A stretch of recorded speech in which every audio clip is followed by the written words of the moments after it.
시청자 여러분 안녕하십니까? 수요일 뉴스온 시작합니다. 삼성전자 노사의 협상이 끝내 성과 없이 끝나면서 오는 21일로 예고된 총파업이 현실화할 가능성이 커졌습니다. 다만 정부가 적극적으로 중재 의지를 보이는 만큼 파업 전 막판 협상이 재개될 여지는 남아 있습니다. 취재기자 연결해서 자세한 내용 들어보겠습니다. 김세호 기자, 먼저 협상이 끝난 뒤에 노조와 삼성전자 각 반응부터 전해주시죠. 네, 삼성전자 노사는 정부 중재로 2박 3일에 걸친 사후 조정에 나섰지만 결국 이견만 확인한 채 헤어졌습니다. 양측 모두 핵심 쟁점이었던 영업이익 재원과 상한 폐지, 제도화 여부를 놓고 입장차를 좁히지 못했습니다. 노조는 파업 종료까지 회사와 추가 대화는 고려하지 않겠다고 선을 그었습니다. 사후 조정까지 5달간 교섭에서 일관된 요구를 해왔지만 회사가 진전된 안을 제시하지 못한 만큼 더는 대화를 이어나갈 필요가 없다는 입장입니다.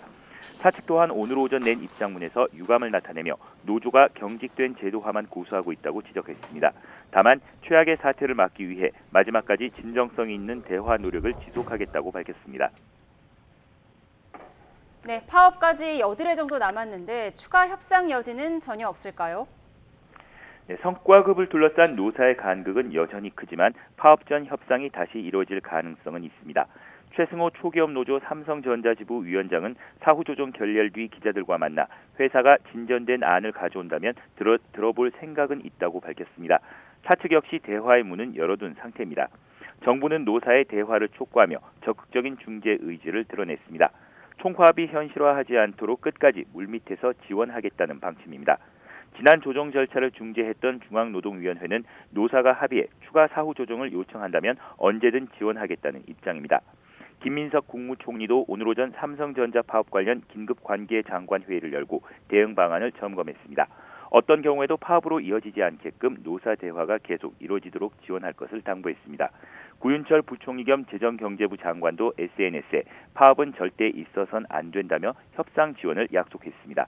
지금까지 경제부에서 전해드렸습니다.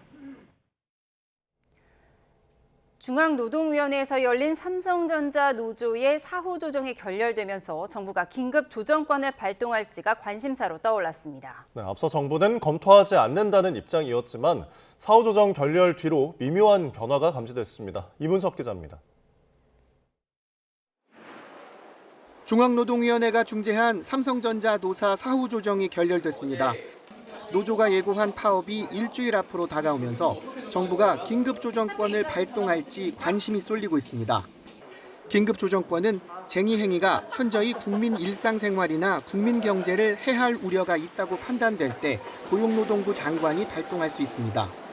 노조에서 파업으로 인한 반도체 생산 차질 규모를 20조 원으로 추산할 만큼 국가 경제에 미칠 영향은 큰 상황입니다. 긴급조정권이 발동될 경우 30일 동안 쟁의 행위가 금지되며 중앙노동위원회가 조정 절차를 진행합니다. 우리나라에선 지난 1969년 대한조선공사 파업 때 처음 긴급조정권이 발동됐습니다. 이후 1993년 현대자동차 파업, 그리고 2005년 7월 아시아나항공, 같은 해 12월 대한항공 조종사 파업까지 4차례가 전부입니다.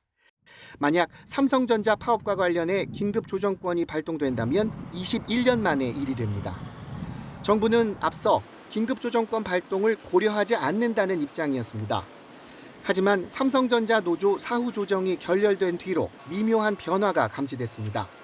김영훈 고용노동부 장관은 한 유튜브 방송에서 긴급조정권을 검토하느냐는 질문에 대화의 필요성을 강조하며 즉답을 피했습니다. 자율교섭이 대원칙입니다. 자율적으로 안 됐을 때 제3자가 개입하는 것이 조정입니다. 따라서 남은 시간 동안 삼성전자 노조가 타협점을 찾지 못할 경우 정부가 긴급조정권 카드를 꺼낼 가능성도 배제하기 어려워 보입니다. YTN 이문석입니다. 청와대는 삼성전자 노사에 대한 정부의 중재 절차가 결렬된 걸 두고 정부는 노사가 대화로 해결할 수 있도록 적극 지원할 생각이라고 밝혔습니다. 강유정 수석대변인은 오늘 브리핑에서 정부의 사후 조정 결렬로 긴급 조정권을 발동해야 한다는 일각의 주장이 있다는 질문에 파업 기간까지는 시간이 남아있다며 이같이 답했습니다. 이어 이번 사후 조정이 종료되긴 했지만 아직 시간이 남아있는 만큼 노사가 대화로 문제를 풀 수 있게끔 지원할 거라고 강조했습니다. 수원지방법원은 오늘 삼성전자가 노조를 상대로 제기한 위법 쟁의행위 금지 가처분 신청에 대한 두 번째 신문기일을 마치고 총파업이 예고된 오는 21일 전까지 결론을 내리기로 했습니다. 오전 10시부터 1시간 40분가량 진행된 신문에서 삼성전자 초기업 노조 측은 협박, 폭행이나 시설 점거 등 위법 제기 행위를 하지 않을 것을 재차 강조한 것으로 파악됐습니다. 또 쟁점인 필수 인력과 관련해 주말 근무와 기존 명절 근무 인원을 자체 조사한 자료를 재판부에 제출한 것으로 확인됐습니다. 사측은 지난달 30일 진행된 첫 신문기일에서 안전보호시설이 계속 운영돼야 하고 공정이 멈춘다면 반도체 원판인 웨이퍼가 손상되거나 변질할 수 있다며 제기와 무관하게 최소 인력이 유지돼야 한다고 주장했습니다. 중국행 전용기에 몸을 실은 미국 트럼프 대통령은 잠시 뒤 베이징에 도착할 예정입니다. 네, 세계 정세를 좌우할 미중 정상회담을 하루 앞두고 서울에선 사전 담판이 벌어지고 있습니다. 중국 연결합니다. 강정규 특파원. 네, 베이징입니다. 네, 트럼프 대통령 언제 베이징에 도착하죠? 네, 트럼프 대통령의 전용기가 이륙한 게 미국 동부 시간 기준 12일 오후 2시 36분이었습니다. 12시간 시차와 14시간 안팎 비행 거리 등을 고려하면 베이징 시간으로 잠시 뒤인 오후 4, 5시쯤 수도공항에 도착할 거로 예상됩니다. 어제 오늘 저희 취재진이 트럼프의 예상 동선을 따라 베이징 시내 곳곳을 둘러봤는데요. 이란 전쟁 와중에 방중하는 만큼 혹시 모를 테러 위험에 그야말로 경호 비상이었습니다. 5월 첫날부터 베이징 시내 전역에서 드론 비행은 물론 판매까지 전면 금지된 상태입니다. 내일 시진핑 주석과 함께 찾는 천당공원은 이틀 동안 휴장에 들어갔습니다. 방중 기간 예약을 중단한 미국 대사관 근처 호텔에도 경찰차가 쫙 깔렸습니다. 다만 유동 인구가 많은 큰 길과 가깝고 경호 공간이 협소한 탓에 수행단 숙소에 그칠 수도 있다는 지적도 나옵니다. 그래서 9년 전 트럼프의 숙소였던 미국 대사 관저 주변 호텔에 다시 묵을 거란 말도 있었지만 저희가 직접 가보니 아무런 경호 동향이 없었습니다. 트럼프 대통령이 묵을 만한 베이징 중심부의 다른 미국계 호텔들도 마찬가지였습니다. 중국의 영빈관인 다위타이 국빈관에 묵을 가능성은 없는 건가요?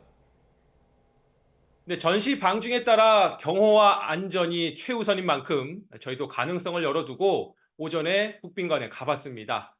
호수와 정원을 낀 43만 제곱미터 부지가 시내 속 외딴 섬처럼 최적의 경호 환경을 갖췄기 때문입니다.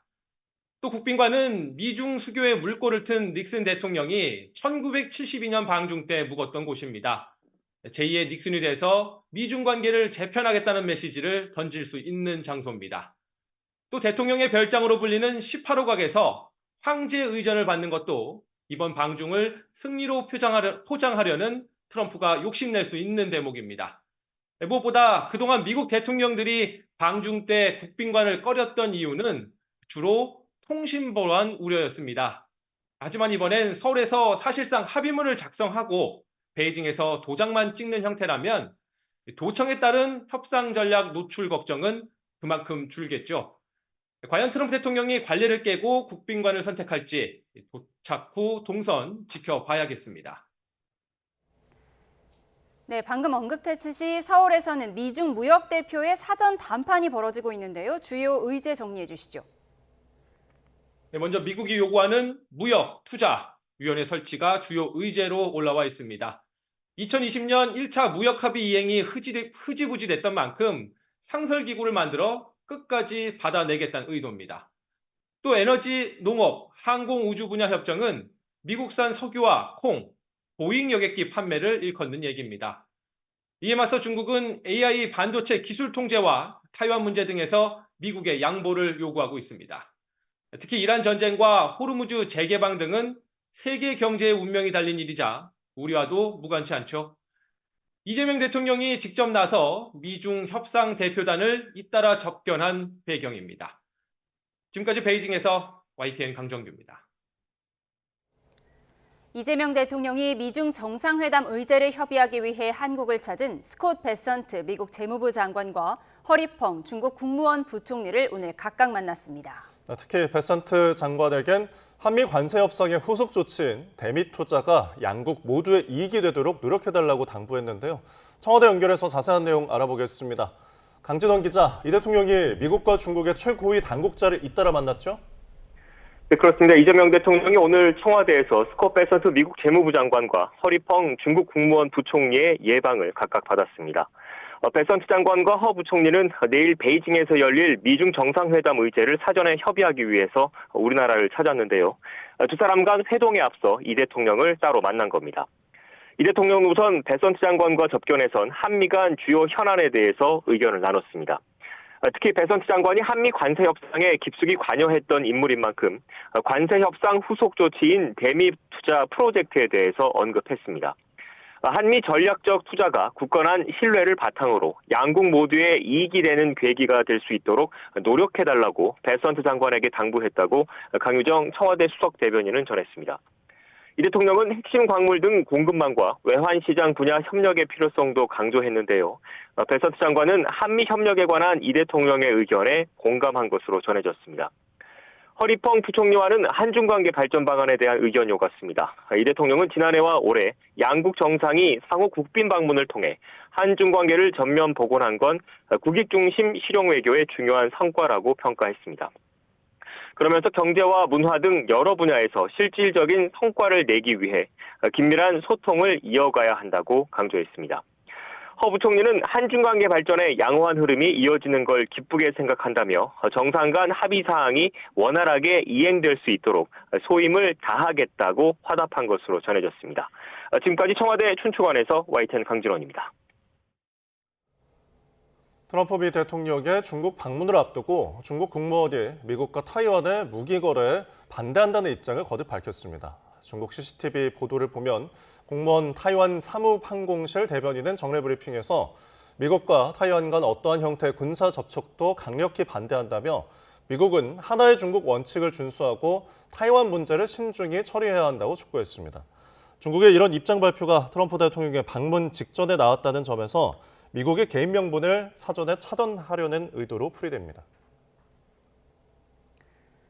호르무즈 해협에서 나무호를 공격한 주체를 규명할 조사에 관심이 쏠리는 가운데 정부는 이란 민병대의 소행일 가능성도 있다고 밝혔습니다. 미국과 이란의 휴전은 불안하게 유지되고 있는데요. 휴전이 깨질 경우 걸프국들이 전쟁에 직접 휘말리게 될 수 있다는 전망도 나오고 있습니다. 중동 현지 연결합니다. 조세현 특파원. 네, 아랍에미리트 두바이에 와 있습니다. 네, 우리 나무호를 공격한 주체가 이란 민병대일 가능성도 거론되고 있다고요? 그렇습니다. 조현 외교부 장관은 나무호를 공격한 주체를 섣불리 단정하기 어렵다는 뜻을 밝혔습니다. 조 장관은 호르무즈 해협에서 비행체를 발사할 만한 주체가 이란 내에도 여럿이 있다며 민병대도 있다고 말했습니다. 나무호를 타격한 비행체의 잔해가 언제쯤 국내에 도착하는지에 대해선 빨리 와야 한다면서도 시점을 특정하지는 않았습니다. 정부는 현장에서 수거된 엔진 잔해에 대해 정밀 감식을 진행할 방침인데요. 이 잔해는 이번 사건을 둘러싼 사실관계를 규명할 핵심 단서로 여겨집니다. 비행체가 자폭 드론 또는 대함 미사일일 가능성이 제기됐는데 비행체 종류에 따라 사용되는 엔진이 다를 수 있습니다. 네, 전쟁 관련 상황도 짚어보죠. 미국과 이란 간 휴전이 깨질 경우에 일부 걸프국들이 전쟁에 휘말리게 될 가능성이 커 보인다고요? 네, 제가 와 있는 이곳 아랍에미리트가 가장 먼저 이란의 공격 대상이 될 수 있습니다. 이번 전쟁 발발 후 이란의 집중 공격을 받은 아랍에미리트가 지난달 초 이란 남부 정유시설을 타격한 사실이 최근 뒤늦게 알려졌는데요. 이 보복 공습은 외교적 적대감을 표출하는 수준을 넘어서 이란을 상대로 직접적인 군사행동을 감행할 의지도 있음을 보여주는 대목입니다. 이에 따라 만약 휴전이 파기되고 미국과 이란이 다시 충돌한다면 아랍에미리트가 이란의 주요 표적이 될 수 있다는 관측이 나오고 있습니다. 또 사우디아라비아는 지난 3월 말 이란의 공격에 대한 보복으로 여러 차례 비공개 공습을 감행했다고 로이터 통신이 보도했습니다. 이런 가운데 쿠웨이트와 이란 사이의 긴장도 고조되고 있습니다. 쿠웨이트 정부는 이란 혁명수비대 조직원 4명이 쿠웨이트 북쪽 이라크 이란 국경 근처에 있는 부비안 섬에 침투해 테러 공격을 시도하려다 체포됐다고 밝혔는데요. 아랍에미리트는 즉각 쿠웨이트와 연대를 표명하며 이란의 적대적 행위를 비난했습니다. 휴전이 흔들리면서 사우디아라비아 그리고 아랍에미리트 등 걸프 주요국 정상들은 전화로 소통하면서 긴급 공조체제 구축에 나서는 모습입니다. 네, 종전 협상은 난항을 겪고 있는데 이란 태도에 여전히 변화가 없습니까? 네, 맞습니다. 트럼프 미국 대통령의 압박에도 이란은 물러설 뜻이 없어 보입니다. 이란 외무부 차관은 평화협정에 배상금, 또 호르무즈 해협에 대한 이란의 주권, 그리고 미국의 제재 해제가 포함돼야 한다는 입장을 분명히 했습니다. 그러면서 이것이 최소한의 요건이라고 강조했습니다. 특히 이란에 대한 미국의 해상 봉쇄를 지속하면서 종전을 이야기할 수 없고 제재를 이야기하며 외교를 논할 수 없다고 말했습니다. 아울러 이란의 반응이 항복 문서가 아니라는 이유로 이를 거부한다면 위협과 압력을 통해 정치적 의지를 강요하려는 것이 분명해진다고 주장했습니다. 앞서 미국과 이란이 종전안 도출에 여러 차례 실패한 가운데 트럼프 대통령은 미국의 종전안에 대한 이란 측 입장에 강한 불만을 표출했습니다. 트럼프 대통령은 호르무즈 해협에서 중단된 해방작전 재개를 검토하는 등 군사적 카드로 이란에 대한 압박 수위를 높이고 있습니다. 지금까지 아랍에미리트 두바이에서 YTN 조수연입니다. 하락 출발한 코스피가 낙폭을 반납하고 상승 전환하면서 3% 가까이 올라 7,800선을 회복했습니다. 네, 하루 만에 상승 전환하면서 종가 기준 사상 최고치인 7,844를 기록했는데요. 하락 출발했던 삼성전자와 SK하이닉스도 상승으로 마감했습니다. 취재기자 연결해서 자세히 알아보겠습니다. 윤태인 기자, 코스피가 상승으로 마감을 했다고요? 네, 오늘 코스피는 2.63% 올라 다시 사상 최고치인 7,844로 마감했습니다. 앞서 1.69% 내린 7,513으로 출발한 코스피는 개장 직후에 추가 하락해 7,402까지 내려갔지만 장중 낙폭을 반납해 상승 전환했습니다. 앞서 뉴욕 증시에서 반도체가 약세를 보이고 미국 4월 소비자 물가지수가 예상치를 웃돈 영향으로 우리 증시도 장 초반 약세를 보였습니다. 다만 코스피 대장주 삼성전자는 하락 출발에 6%가량 하락하기도 했지만 장중 낙폭을 반납하고 1.8% 오른 28만 4천 원으로 올랐고 SK하이닉스도 하락 출발했다가 상승 전환에 장중 199만 원까지 올랐고 7.7% 폭등한 197만 6천 원의 거래를 마치며 200만 닉스를 목전에 두고 있습니다. 현대차는 피지컬 AI에 대한 기대감에 강세를 보이며 9.9% 오른 71만 원의 거래를 마쳤고 현대모비스는 18% 넘게 급등했습니다. 코스피 시장에서는 외국인이 순매도하고 개인과 기관이 순매수했는데요. 이렇게 증시가 반등한 이유로는 젠슨 황 엔비디아 CEO가 중국행 비행기에 탑승했다는 트럼프 미국 대통령의 언급에 엔비디아가 시간 외에서 1.5% 넘게 상승했다는 점이 꼽힙니다. 여기에 힘입어 개인 투자자를 중심으로 한 SK하이닉스 집중 매수에 코스피 하락이 축소됐고 반도체를 매도한 외국인이 자동차를 매수하는 순환매를 보이며 상승에 기여했다는 분석입니다. 이런 가운데 코스닥은 0.2% 내린 1176으로 약보한 마감했고 외국인과 기관이 순매도했습니다. 네, 원달러 환율 상황은 어떻습니까? 네, 오늘 서울 외환시장에서 원달러 환율은 오후 3시 반을 기준으로 어제 같은 시간과 비교할 때 0.7원 오른 1,490.6원에 거래됐습니다. 국제유가는 미국과 이란의 협상 지연 등 불확실성이 유입되면서 상승세입니다. 현재 7월 인도분 브렌트유는 배럴당 106달러 선에서 6월 인도분 미국 서부 텍사스산 원유도 배럴당 101달러 선에서 거래되는 등 모두 배럴당 100달러를 넘겼습니다. 특히 이란은 호르무즈 해협의 범위를 전쟁 이전보다 더 넓은 구역으로 확장하고 통제력을 강화하겠다고 발표했고 트럼프 미국 대통령도 이란 봉쇄를 장기화할 수 있다고 주장한 점도 시장에 영향을 끼친 것으로 보입니다. 주요 6개국 통화와 비교할 때 달러의 가치를 나타내는 달러 인덱스도 98.30 근처에 있는 등 어제와 비교할 때 증가한 수준입니다.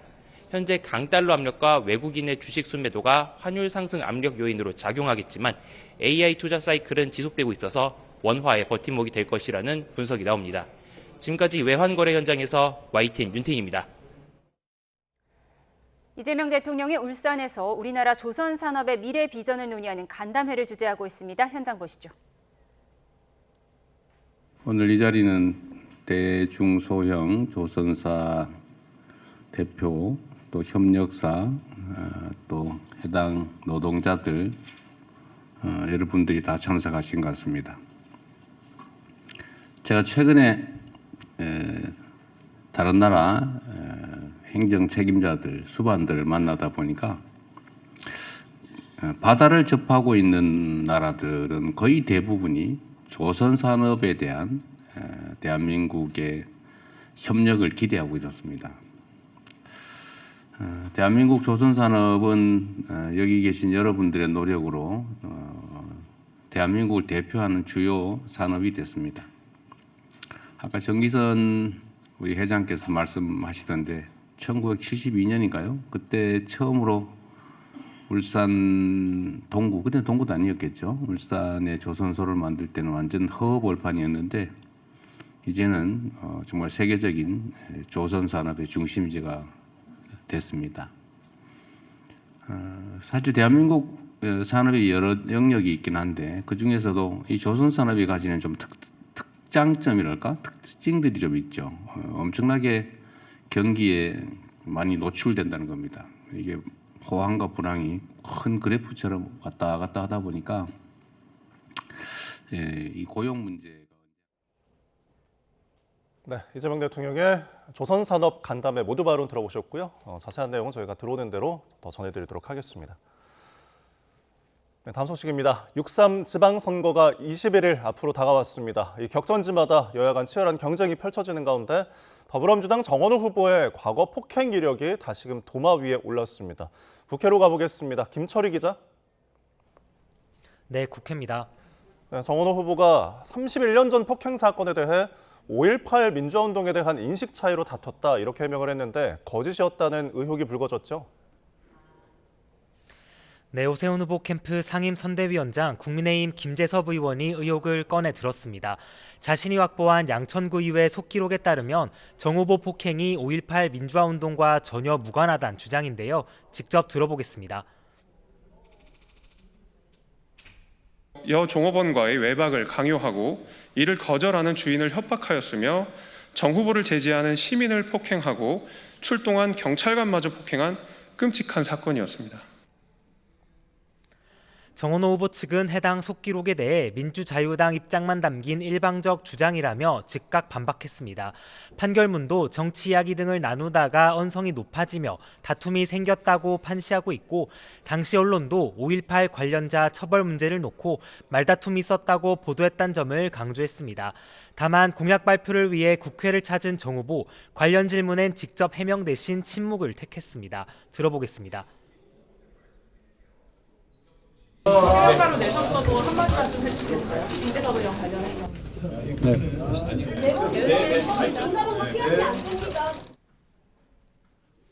국민의힘은 지원 사격에도 나섰습니다. 부적격 후보자 검증 TF는 여성을 대상으로 저질 외박을 요구한 정 후보를 박원순 시즌2로 규정한다며 거취 결단을 압박했고 송원석 원내대표도 사실이라면 사퇴하라고 촉구했습니다. 기억신당 역시 5.18 정신을 술자리 폭행 전과의 방패로 쓴 정 후보는 즉각 사퇴해야 한다고 목소리를 높였습니다. 네, 각 당의 선거 준비 상황도 살펴보죠. 민주당 정청래 대표가 기자간담회를 열었죠. 네, 선거가 3주 앞으로 다가온 만큼 일종의 중간평가 성격의 간담회였습니다. 정 대표는 대한민국이 내란을 딛고 미래로 가느냐, 과거로 퇴행하느냐의 기로에 서 있다면서 지방선거로 국민의힘을 혹독하게 심판해야 한다고 강조했습니다. 또 그동안 전국 87곳을 누비고 현장 최고위만 37차례 개최했다며 앞으로도 하늘이 감동할 때까지 모든 걸 다하겠다고 말했습니다. 비슷한 시각 한병도 원내대표는 전북에서 새만금 사업 지원 현장 간담회에 참석했습니다. 무소속으로 출마를 선언한 김관영 후보 상승세가 심상치 않자 급한 불을 끄겠다는 뜻으로 풀이되는데 정청래 대표 역시 민주당 이원택 후보에게 힘을 실었습니다. 경기 평택을 지역 역시 김용남 후보와 조국혁신당 조국 후보 사이 적자 경쟁이 수그러들지 않는 등 격전지 곳곳이 살얼음 판입니다.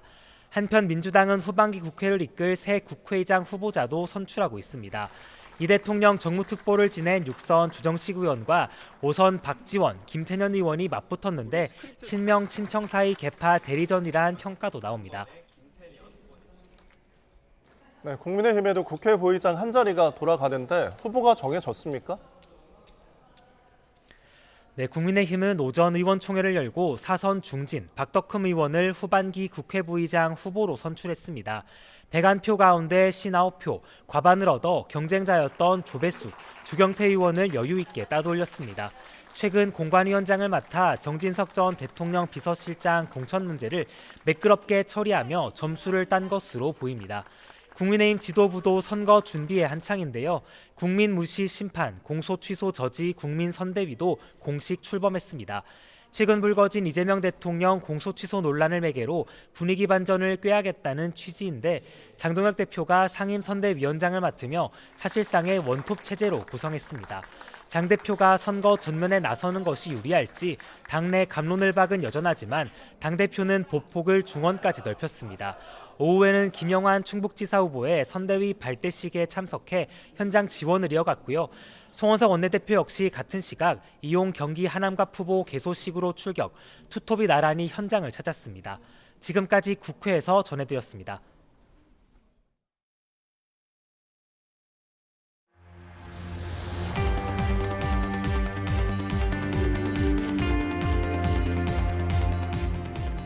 트럼프 미국 대통령이 미중 정상회담을 위해 워싱턴에서 베이징으로 이동하고 있습니다.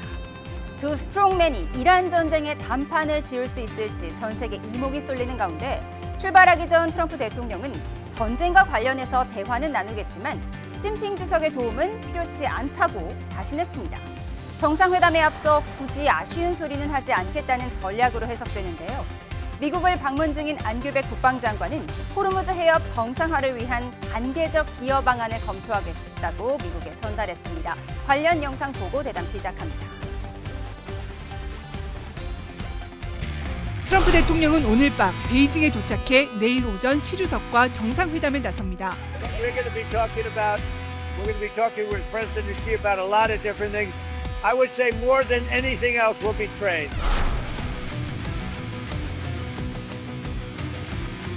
You think he can help in any way? No, I don't think we need any help with Iran.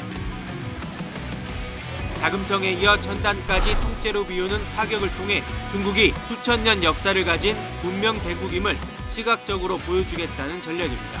9년 전 자금성에서 위험을 과시했던 중국이 이제는 천단에서 두어를 내세우며 트럼프 대통령과의 심리전에 나섰습니다. We'll win it one way or the other. We'll win it peacefully or otherwise.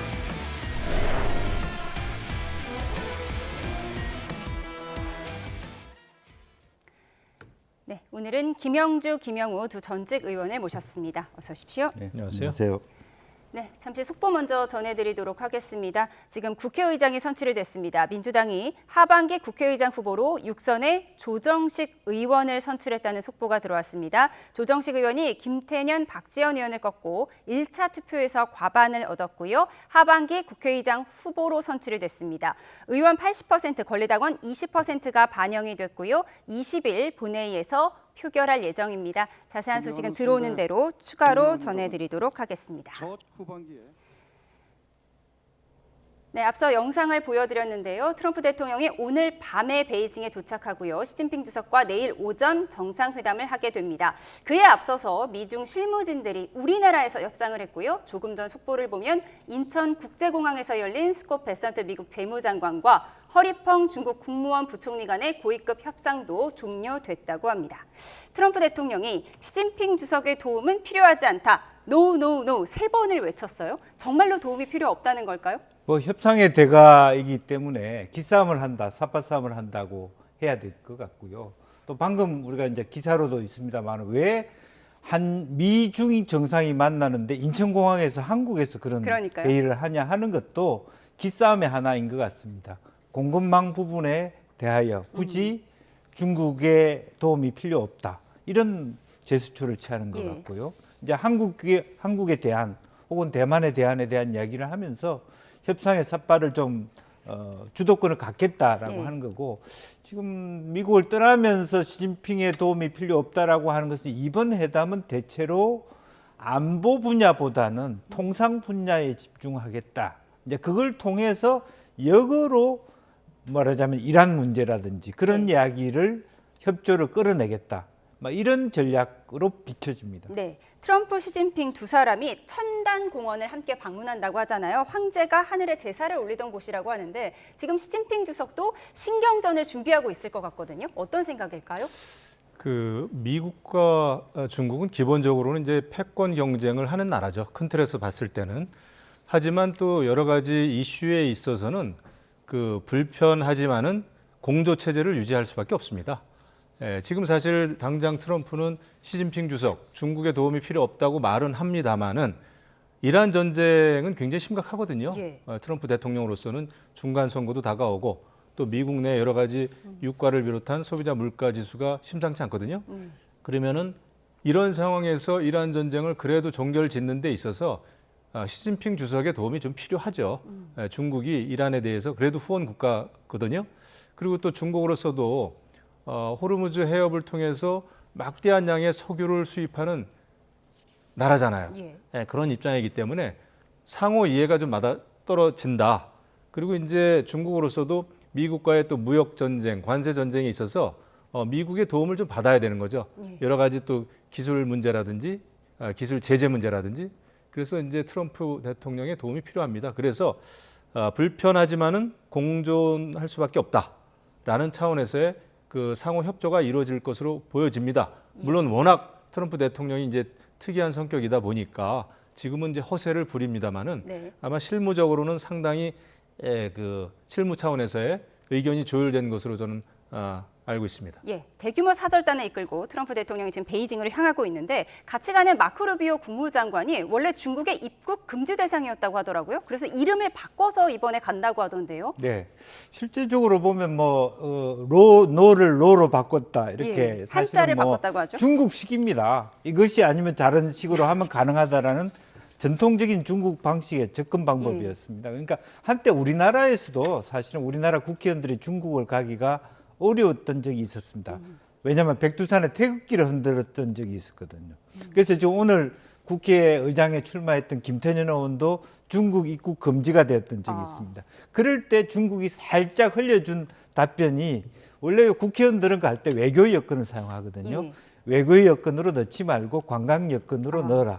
그렇게 해서 슬쩍 보내주는 이제 그와 비슷한 방식이고 그래서 서로 간에 지금 중국, 러시아 할 것 없이 국제적인 제재 인물들이 있고 그런 거니까 그런 부분에 대해서는 지금 이렇게 얼마든지 노비오를 한문을 다른 방식으로 해가지고 바꾼다는 것은 그래도 한중 관계, 미중 관계가 좀 부드럽게 가는 하나의 어떤 상징일 수도 있겠다는 생각이 듭니다. 예, 이런 가운데 안규백 국방부 장관은 지금 미국에 갔잖아요. 가서 지금 헤그세스 국방장관이 우리와 어깨를 나란히 해달라라고 했고 우리는 호르무즈 해협 방안에 우리도 단계적으로 참여하겠다고 답을 했다는 거죠.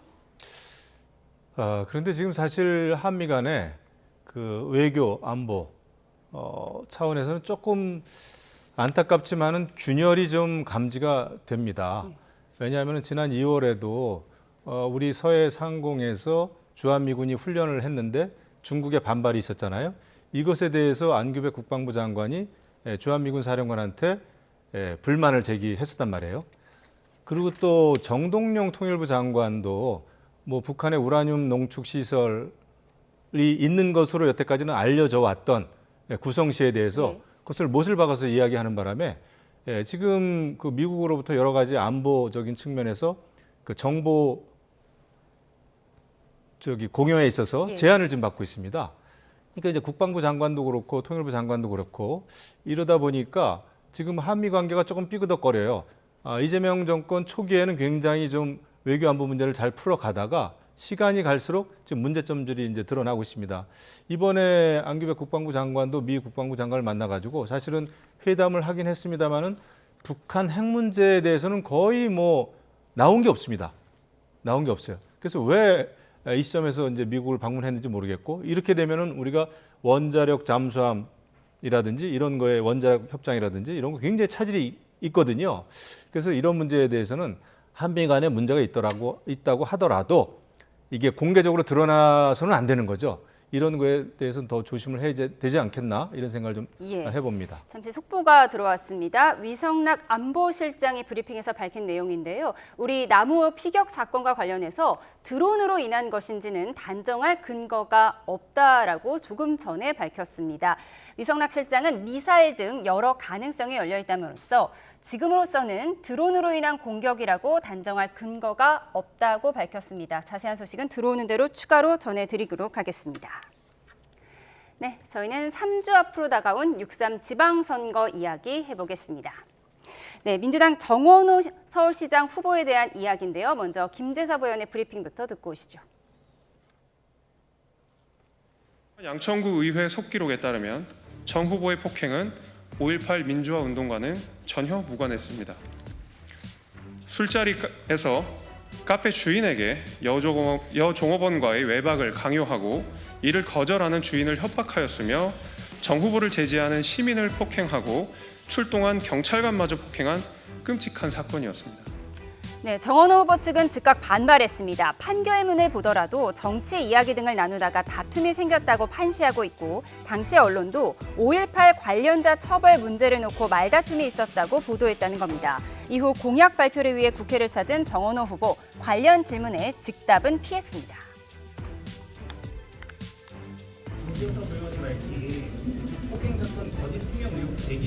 예, 그건 저희가 따로 보도 말씀을 드렸기 때문에 그 이후에 말씀드리겠습니다. 평가로 내셨어도 한마디 좀 해주시겠어요? 김재섭 의원 관련해서.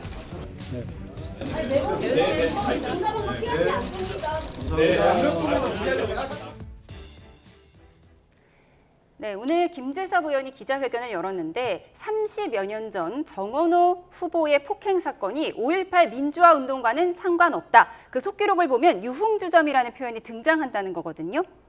그래서 이제 그 카페에서 술을 먹었을 수도 있는데 그 카페가 유흥주점이라고 하면 우리가 조금 더 뭐랄까 그 무슨 뭐 접대부들이 나오는 그런 술집으로 있는데 그런 부분도 서로 주장의 차이가 있는 것 같고요. 실제적으로 보면 5.18과 무관하다라고 하는 부분에 대해서 이 사건의 계기를 정원호 후보는 5.18 때문에 서로 정치적 견해가 다른 사람과 술 먹고 말다툼하다가 이 폭행이 일어났다라고 얘기하는 부분에 있어서 지금 방금 나옵니다마는 실제로 보면 이제 그 사건 자체는 오히려 그것보다는 말하는 카페 주인하고의 무슨 그 여직원하고의 그런 뭐랄까 우리가 아름답지 못한 이야기 뭐 무슨 그런 부분이기 때문에 5.18 무관 주폭 사건이다라고 규정하고 싶어하는 부분이고 오히려 정원호 후보는 어쨌든 사건의 계기가 되었던 말다툼의 계기가 됐던 부분은 사실이 아니냐. 5.18과 관련해서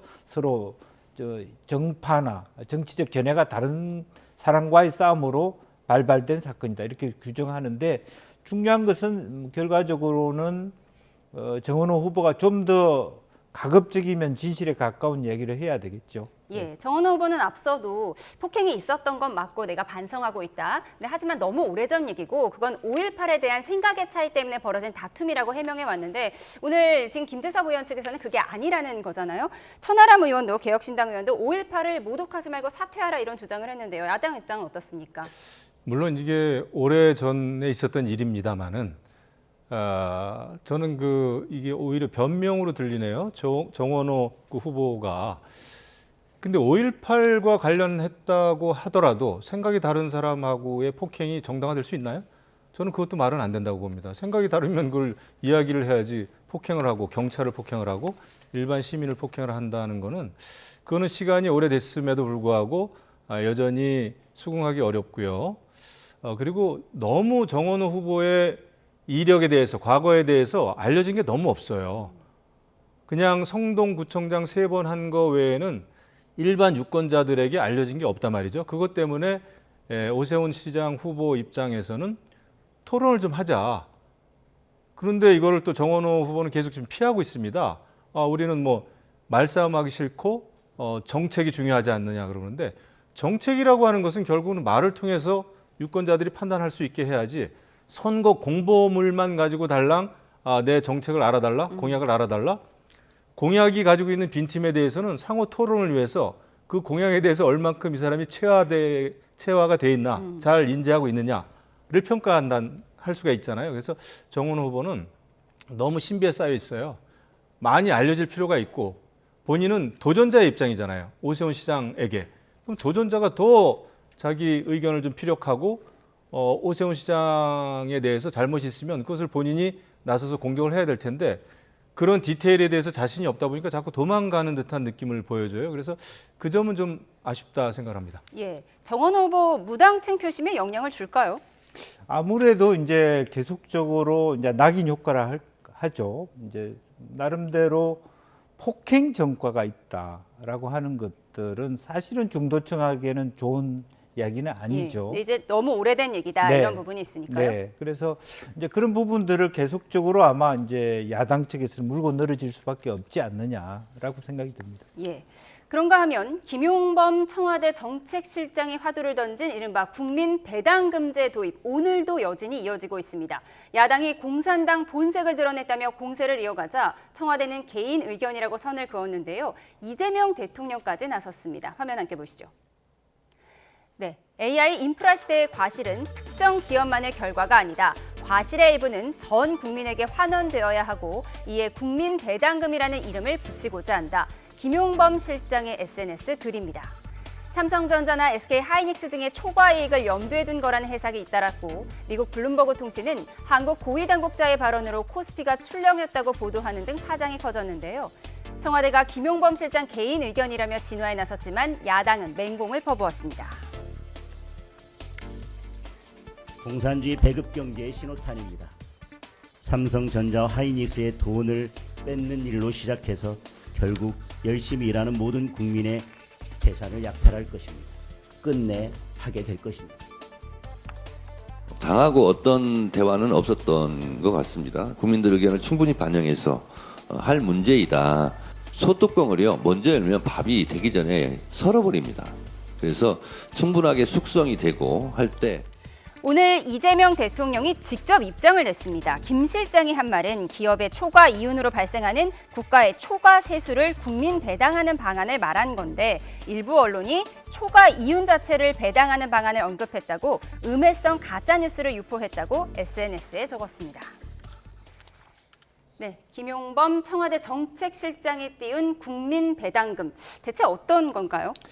뭐 어떻게 보면 기본사회론하고 철학적인 부분은 맞닿아 있을 것 같습니다. 디지털세라든지 또 초과 이윤에 대하여 어떻게 보면은 정부 세원이 확보됐을 때 그것을 좀 더 예를 들면 국가의 어떤 다른 정책적 예산이나 R&D 예산이 아니라 국민 전체에게 나눠주겠다라고 하는 이제 그런 부분, 왜냐하면 AI라든지 로봇이라 이렇게 되면 일자리가 줄어들고 그렇기 때문에 2016년부터 핀란드라든지 또 프랑스라든지 스위스 같은 데서 물론 그것이 성공하지는 않았지만 그런 어떤 그 기본 사회에 대한 전 국민을 대상으로 한 좀 폭넓은 지원을 시도했던 것도 사실이거든요. 이제 그러나 이제 시점상으로 그 김용범 실장은 이 예민한 시기에 충분한 논의가 없는 상태에서 배급을 이야기했기 때문에 오해의 소지가 있었다. 대통령까지 화들짝 놀라서 진화하고 블룸버그 통신까지 얘기해서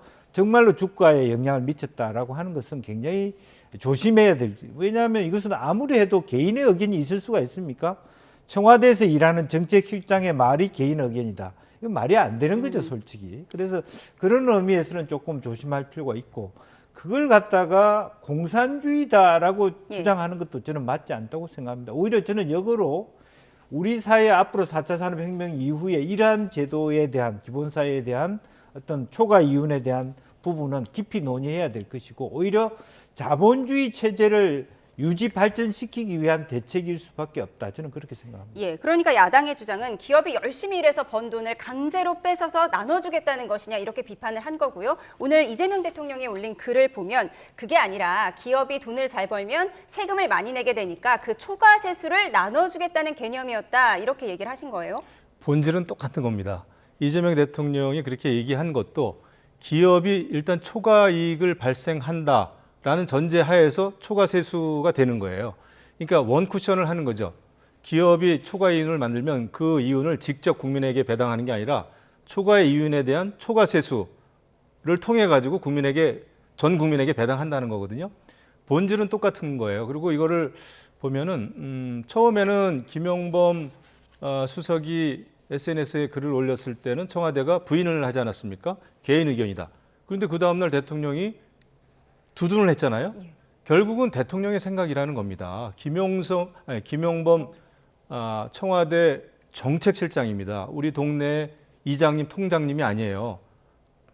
전국에 우리나라의 대한민국의 모든 정책을 기획하고 대통령을 보좌하는 최고 책임자죠. 정책에 관해서. 그런 사람이 이렇게 엄청난 얘기를 한 것은 과연 혼자 할 수 있었겠는가. 그다음에 그 다음 날 대통령이 화들짝 놀라서 두둔했다고 합니다마는 두둔을 했습니다. 본질적으로는 똑같은 이야기를 한 것이죠. 이거는 단순한 색깔론이다. 이제 지금 민주당 쪽에서는 이거 단순히 색깔론이다 하는데 이런 색깔론이라면 이런 논쟁은 해야 되는 겁니다. 이거는 아주 지극히 시장 경제라든지 자유민주주의라든지 이런 거에 있어서 본질적인 내용이거든요. 그렇기 때문에 이런 논쟁은 굉장히 필요한 논쟁이고 완전히 사이비 경제론이다 이렇게 생각을 합니다. 예, 정책실장에 띄운 국민 배당금제 논란 여야의 입장을 정리해봤습니다. 그런가 하면 경기 평택을에서는 때 아닌 월세 논란에 불이 붙었습니다. 조국 후보가 평택에 2달짜리 단기 월세 계약을 했다는 의혹이 제기됐는데 조 후보 측은 과도한 네거티브라고 비판했습니다. 들어보시죠. 2개월짜리 월세 살고 있다 뭐 이런 얘기를 허위 사실도 막 퍼뜨리시고 제가 제 아파트 주민들이 다 아주 황당해하시고 불쾌해하시거든요. 제가 제기한 게 아니고 조국 측 관계자가 말한 거예요. 급해서 2개월로 계약을 했었고 근데 뒤에 상황이 바뀌어서 1년으로 계약을 연장했다. 그것이 사실이 아니시라고 이야기를 하면 계약서를 공개하시면 될 것입니다. 그렇지 않으면 지역 주민들은 당연히 이분이 2개월 있다 떠날 뿐, 1년 있다 떠날 뿐이라는 생각을 하실 수밖에 없거든요. 그러니까 서울에 집을 두고 평택에 와서는 월세 쇼핑을 하는 게 아니냐 이런 말들이 돌고 있는 겁니다. 옛날에 우리 국가대표 감독으로 축구 국가대표 감독으로 히딩크 오셔서 잘 됐지 않습니까? 네. 근데 히딩크 감독이 뭐 우리나라 사람이었습니까? 근데 최근에 우리 홍명보 감독님에 대한 비판이 많았지 않습니까? 네, 이제 보통 전세 계약을 2년 단위로 하게 되는데 조국 후보가 처음에 2달짜리 월세 계약을 했다가 1년으로 연장했다 뭐 이런 의혹이 제기가 된 거예요. 그러니까 금방 떠날 사람 아니냐, 월세 쇼핑하냐 이런 비판인데 어떻게 보세요? 사실 뭐 이런저런 뭐 히딩크, 홍명보 이야기 떠나서 한 장으로 유이동 의원 얘기처럼 전세 계약서 딱 올리면 되는 겁니다. 그러니까 초기에는 여러 가지 이곳저곳을 조금 체크하는 과정에서 그런 이야기 있을 수도 있는데 뭐 정면 돌파할 수 있는 거죠. 처음에 급했다 사실이다. 그러나 지금 최종적으로는 어쨌든 정상적인 뭐 2년짜리 계약을 했다. 뭐 그것으로서 정리하고 나가면 되는 부분이라고 보고 지금 그런 논의보다는 오히려 조국 후보 입장에서는 국면 전환 그런 것들이 필요할 것 같습니다. 네, 경기 평택을은 사실 지금 5파전이 펼쳐지면서 굉장히 후보가 많은데요. 진보 진영 이야기가 좀 흥미롭잖아요. 조국 후보와 김용남 후보 양강구도 이 부분도 지금 관심인데 오늘 SNS에 동시에 이런 사진을 올렸어요. 조국 후보는 눈에 멍이 든 사진을 올렸고 그리고 김용남 후보는 눈에 실핏줄을 터졌다면서 나 이렇게 열심히 선거운동하고 있다 이걸 강조한 것 같더라고요. 글쎄요. 저는 좀 이해는 안 갑니다. 열심히 해서 터진 건지 뭔지는 모르겠습니다만 조국 후보는 어디 부딪혔다고 하더라고요. 어디 부딪힌 거를 왜 사진에 올리죠? 그것도 좀 이상하지 않아요? 그러니까 모든 전국에 있는 후보들은 다 열심히 합니다. 새벽부터 일어나가지고 밤늦게까지 해가지고 실핏줄도 터지고 머리도 아프고 다리도 아프고 그런데 그거를 저렇게 사진으로 해가지고 올릴 정도로 조급하고 뭔가 좀 부족하고 달리 내세울 게 없고 그래서 다 벌어지는 일들 아닐까요? 저 두 분 다 사실 정말 최근에 절로 갔잖아요. 특히 뭐 조국 대표 후보도 평택을에 간 거 자체가 자연스럽지가 않잖아요. 부산으로 가려고 했는데 민주당 의원들이 만류해가지고 내가 일로 왔다. 그런데 또 2달짜리 월세 계약 문제서부터 해가지고 굉장히 시끄럽지 않습니까? 그래도 당의 대표고 누가 보더라도 대선급 아니겠어요? 그러면은 큰 얘기를 해야죠. 자기 멍든 거 사진에 올리고 한다는 게 좀 창피하지 않을까요? 네, 저 같으면 좀 창피할 것 같은데요? 예. 우파전이 펼쳐지고 있는 경기 평택 을 상황 세 후보의 이야기 자세히 짚어봤습니다. 그런가 하면 어제 민주당 지도부는 호남을 찾아 후보들과 공천자 대회를 열고 세를 결집했는데요. 행사장 밖에서는 이 공천 결과에 항의하는 시위도 있었습니다. 화면 보시죠.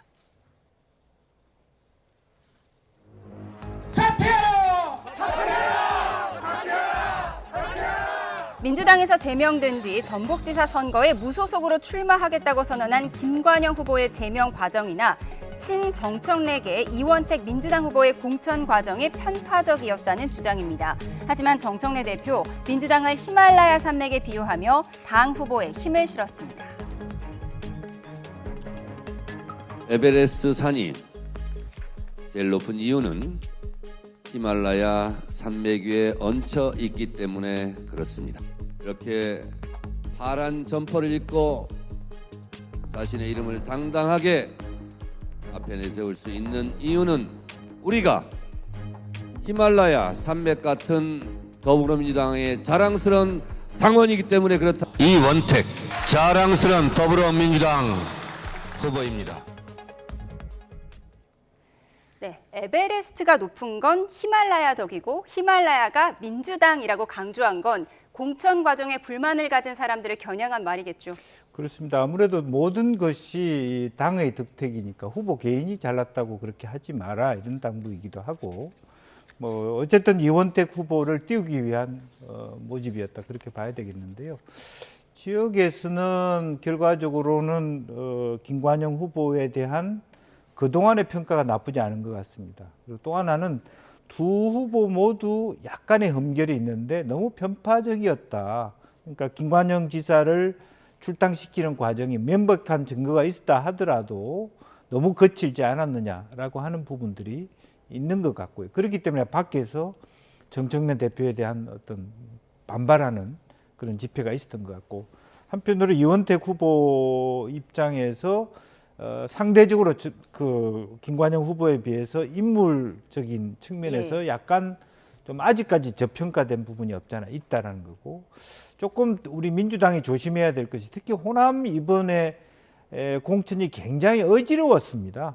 왜냐하면 뭐 호남 그 민주당 공천만 받으면 당선이 된다고 생각해서 그랬는지 더 조금 다른 데보다 덜 모범적인 선거를 치렀다는 측면이 하나 있고요. 또 하나는 이러한 공천이 됐을 경우에는 사실은 그 여러 가지 무소속도 될 수 있는 그런 측면도 없잖아 있거든요. 또 하나 김관영 지사가 지금 정청래를 떨어뜨리는 길이다. 내가 되면 이렇게 얘기하는 것은 잘못하면 대통령과 당대표의 갈등을 김관영 전 지사가 활용하는 그리고 당내 갈등을 이용하는 그런 부분이 있어서 이 뇌관이 될 수 있다. 그런 부분입니다. 예, 공천 과정에 반발해서 무소속으로 후보가 출마하면 항상 이런 잡음이 나오기 마련인데 이번에는 김관영 후보가 좀 지지율이 높게 나오다 보니까 이 논란이 좀 커진 것 같더라고요. 그렇죠. 이 단순히 공천에서 배제돼 가지고 무소속으로 나온다고 해도 저렇게 김관영 전 지사처럼 높게 나오지는 않거든요. 이건 뭔가 세력이 움직인다 생각을 좀 하게 돼요. 그래서 결국은 8월 달에 있을 민주당의 당대표 선거가 만만치 않겠다 이런 생각이 듭니다. 그래서 친명 친청 간의 갈등 그런 생각도 좀 듭니다. 어쨌거나 지금 민주당은 지금 대통령의 지지율이 높지만 그 내부적으로는 다가오는 당권 그다음에 또 차기 대권과 관련해서 굉장히 복잡한 수싸움이 이미 시작이 됐다. 이런 생각이 듭니다. 예, 에베레스트가 높은 건 히말라야 덕이라는 정청래 대표의 의미심장한 말도 짚어봤습니다. 지금까지 김영주, 김영우 전 의원과 함께했습니다. 고맙습니다.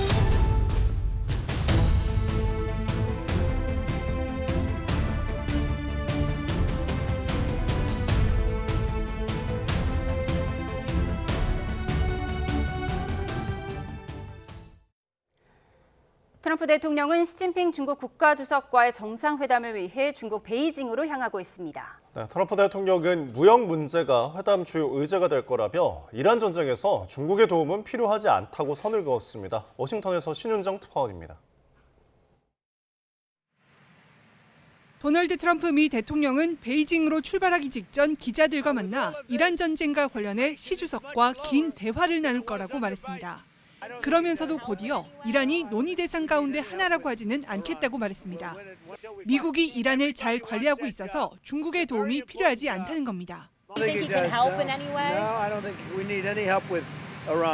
종전 협상이 교착 국면에 빠진 상황에서 이번 정상회담에서도 이란 전쟁은 주요 의제로 다뤄질 가능성이 큽니다.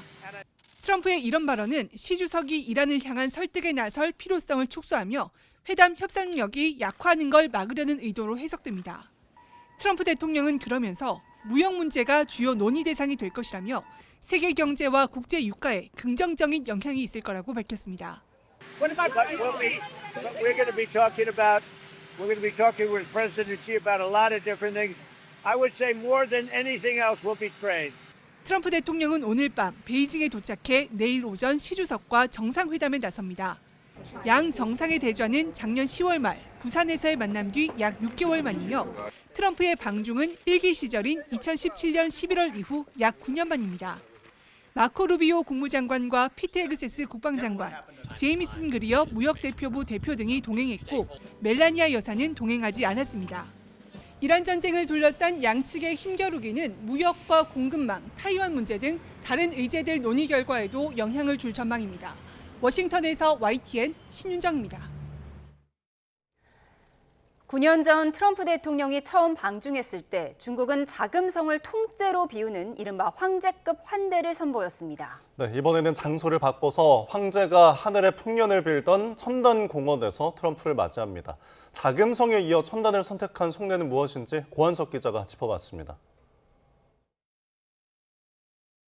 위성 지도로 본 베이징 시내입니다. 자금성에서 남쪽으로 내려오면 숲으로 둘러싸인 거대한 유적지가 나옵니다. 명나라, 청나라 시대 황제들이 하늘의 태평성대를 기원하던 천단공원입니다. 하늘에서 본 담장은 독특합니다. 남쪽은 직각, 북쪽은 원형인데 하늘은 둥글고 땅은 네모나다는 고대 우주관인 천원지방을 형상화한 겁니다. 그 중심에는 푸른 기와지붕에 기년전이 서 있습니다. 못 하나 쓰지 않고 세워진 목조 건축의 정수로 풍요를 비는 기원의 장소입니다. 중국이 이곳에서 트럼프 대통령과 만찬을 여는 건 단순히 경치를 보여주기 위해서가 아닙니다. 자금성에 이어 천단까지 통째로 비우는 파격을 통해 중국이 수천 년 역사를 가진 문명 대국임을 시각적으로 보여주겠다는 전략입니다. 특히 하늘 아래 평화를 기원하던 장소의 상징성은 미국과 이란 사이에서 중국이 평화의 중재자를 자처하겠다는 뜻으로도 읽힙니다. 当前海湾和中东局势正处于战和转换的关键节点，中方同包括伊朗在内的各方保持沟通，出发点很明确，就是缓局降温，止战促和。 중국은 천단이라는 무대를 통해 미국에 부드럽지만 강력한 메시지를 던지고 있습니다. 중국은 하늘의 뜻을 받드는 품격 있는 나라라는 점을 강조하는 동시에 세계 패권을 다투는 두 리더가 하늘 아래에서 전쟁이 아닌 평화를 논해야 한다는 상징적 구도를 만든 겁니다. 9년 전 자금성에서 위험을 과시했던 중국이 이제는 천단에서 조화를 내세우며 트럼프 대통령과의 심리전에 나섰습니다. YTN 고한석입니다.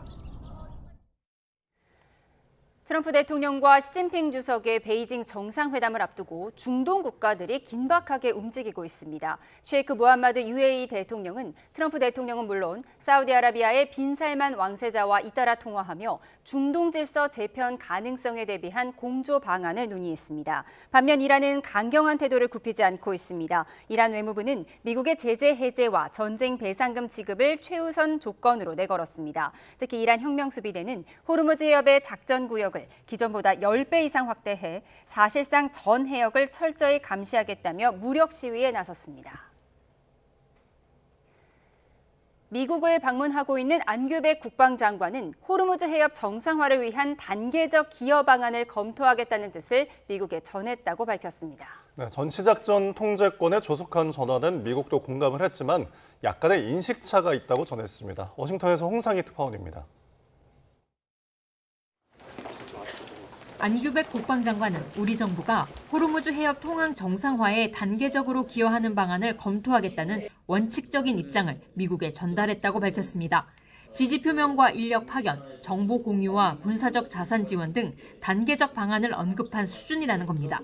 우리 측이 먼저 제안한 것으로 한미 국방장관 회담에서 헤그세스 장관이 호르무즈 해협 파병 등 구체적인 요청을 하지는 않았다고 설명했습니다. HMM 남우호 피격 사건에 대해서도 미국 측과 대화를 많이 나눴지만 합동조사단의 조사가 진행 중인 만큼 결과가 나온 이후 대응 수준을 결정할 거라고 밝혔습니다. 전시작전 통제권의 조속한 전환에 대한 헤그세스 국방장관의 공감대도 확보했다고 말했습니다. 특히 헤그세스 장관과 전작권 전환과 핵 추진 잠수함에 대해서는 깊은 인식을 같이 했고 공감을 같이 했던 그런 부분도 있었습니다. 다만 전작권 전환 시점에 대해선 미국 측이 다른 생각을 가진 부분이 있다며 앞으로 설득에 나설 것임을 시사했습니다. 안 장관은 이번 한미 국방장관 회담에서 한국 내 사드 반출 문제는 전혀 거론되지 않았다고 밝혔습니다. 또 주한미군 감축에 대해서도 전혀 논의되지 않았다고 덧붙였습니다. 앞서 헤그세스 장관은 미국 연방상원 청문회에서 한국에 배치된 고고도 미사일 방어체계 사드 일부가 이란 전쟁 이후 중동으로 반출된 건 미리 계획됐던 것이라고 밝혔습니다. I can reassure you that it was all accounted for. Every aspect of this was poured over by the Joint Staff, by civilian leadership, and represented in pursuit of a very clear goal. 이에 대해 민주당은 이란 전쟁 초기 미군 기지가 공격받은 이후 다른 지역에 대공자산을 옮긴 이유를 이해할 수 없다고 비판했습니다. 워싱턴에서 YTN 홍상입니다. 이란의 최대 원유 수출 거점인 하르그 섬 인근 해역에서 또다시 대규모로 원유가 유출된 정황이 포착됐습니다. 영국 기반의 환경단체 갈등 환경 관측소는 현지 시간 10일 SNS를 통해 이란 하르그 섬에서 새로운 원유 유출이 확인됐다고 밝혔습니다. 이 단체는 이번에는 하르그 섬 동부 해안의 방류 지점에서 기름이 흘러나와 약 5km 길이의 기름띠가 해안에서 700m 떨어진 해상까지 퍼져 있다고 설명했습니다. 잇따른 원유 유출로 페르시아만 해양 생태계 피해 우려도 커지는 가운데 이란 정부는 이날 자국 시설에서 원유가 유출됐거나 의도적으로 원유를 방류했다는 의혹을 부인했습니다.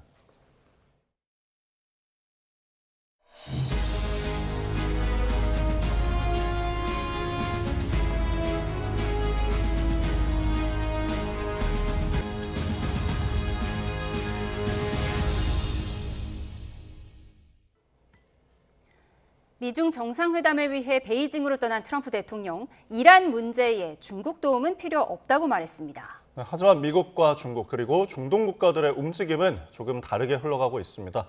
문성목 국가전략연구원 통일전략센터장과 함께 이 시간 짚어보겠습니다. 어서 오십시오. 네, 안녕하십니까? 네, 트럼프 대통령이 곧 베이징에 도착하게 되는데 이렇게 정상회담을 하루 앞두고 이런 내용이 밝혀졌어요. 중국도 호르무즈 통행료에 반대하기로 했다는 거예요. 이게 지난달에 왕이 외교부장과 마코 루비오 국무장관이 통화한 내용인데 이제야 공개한 이유가 있겠죠. 예, 그러니까 시점이 일단 트럼프 대통령이 시진핑 주석을 만나기 위해서 이제 베이징에 도착할 그 시점이란 말이죠. 그러니까 지금 가장 중요한 이슈가 이제 핵 문제도 있습니다만 트럼프 대통령으로서는 더 지금 불편한 문제가 호르무즈 해협 문제거든요. 그러니까 이 문제에 대해서 중국도 호르무즈 해협에서 통행료 징수, 이건 다른 말로 표현하면 이란의 통제권, 돈을 받을 수 있는 권리가 있는 것이 아니다라고 하는 것을 이란이 동맹국으로 여기는 그 중국조차도 인정하지 않고 있는 것이다. 그렇기 때문에 저는 중국이 그런 입장을 표명한 것은 이건 뭐 사실 국제법 원칙으로도 그건 뭐 허용이 되지 않는 것이고, 실제 보면 중국도 만약에 거기서 통행료를 만약에 낸다면 그 중국으로도 경제적으로는 상당히 손실이 될 수밖에 없는 거거든요. 그러니까 중국이 물론 시점이 이제 4월 달에 통화한 것이지만 그러나 중국 입장으로서도 호르무즈 해협에 이란의 그 통행료 징수를 동의하기는 저는 어렵다고 봅니다. 네.